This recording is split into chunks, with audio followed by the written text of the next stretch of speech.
अस्सलाम वालेकुम दोस्तों, आप देख रहे हैं आज की ताजा तरीन। दोस्तों, आज हम बात करेंगे करण जौहर के बारे में। करण जौहर का अपने जनाना अंदाज से मुतालिक अहम इंकशाफ।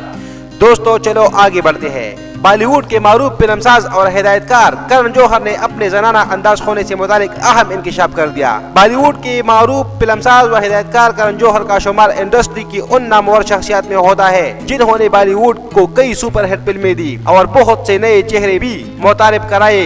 लेकिन एक चीज जो करण जौहर को दूसरी मर्दों से मुख्तलिफ करती है वो उनका जनाना अंदाज है, जिससे मुतालिक उन्होंने अहम इंकशाफ भी कर दिया। भारतीय मीडिया रिपोर्ट के मुताबिक हिदायतकार करण जौहर ने एक शो में इंकशाफ किया कि स्कूल में उन्हें पेंसी कहा जाता था क्योंकि उनके चलने का तरीका और अंदाज गुफ्तगू लड़कियों जैसा था, जबकि मुझे बचपन ही से जनाना गीतों पर रक़्स करने का बेहद शौक था, जिसकी वजह से अक्सर दोस्त वगैरह भी मेरा मजाक उड़ाते थे और इसी वजह से मैं एहसासी कमतरी का शिकार भी रहता था। करण जौहर ने मजीद इंकशाफ किया कि मैं 13 साल की उम्र में अपने जनाना अंदाज गुफ्तगू के बेहतरी और लहजा की दुरुस्तगी के लिए फन खिताबत के उस्ताद के पास भी गया, लेकिन उन्होंने मेरे जनाना अंदाज गुफ्तगू को दुरुस्त करार देते हुए कहा कि मेरा अंदाज बिल्कुल सही है। वो दिन है और आज का दिन अगर कोई अब मुझे कुछ बोलता है तो मैं फिर भी अपने इस अंदाज को तब्दील नहीं करता। दोस्तों, ये थी आज की ताजा तरीन। दोस्तों, नई खबरों के लिए हमारे इस चैनल को सब्सक्राइब कीजिए और ये बेल आइकन जरूर दबाइए